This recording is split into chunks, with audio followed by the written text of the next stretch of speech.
இன்னைக்கு நம்ம ரசகுல்லா எப்படி செய்து பார்க்கலாம் வாங்க. அதுக்கு தேவையான பொருட்கள், நான் 1/2 லிட்டர் பேக்கெட் பால் எடுத்திருக்கேன், சுகரு, லெமன், ஏலக்காய். இப்போ பாலை காய்ச்சிக்கலாம்.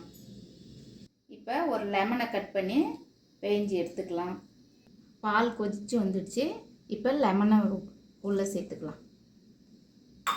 இப்போ பாலை இறக்கி வச்சுட்டு இப்போ சர்க்கரை பாகு காய்ச்சிக்கலாம். இதில் 2 டம்ளர் தண்ணி ஊற்றிக்கலாம். 1 டம்ளர் சர்க்கரை போட்டுக்கலாம். இப்போ வெல்லம் ஒரு டவல் எடுத்துக்கினேன். இப்போ இதில் வடிகட்டிக்கலாம்.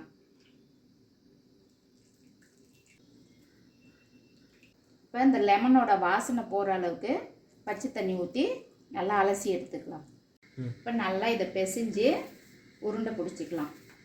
இது மாதிரி உருண்டை சின்ன சின்னதாக நல்லா பிடிச்சி எடுத்துக்கணும். நல்லா அழுத்தி பிடிக்கணும். உருண்டை ரெடி ஆகிடுச்சு.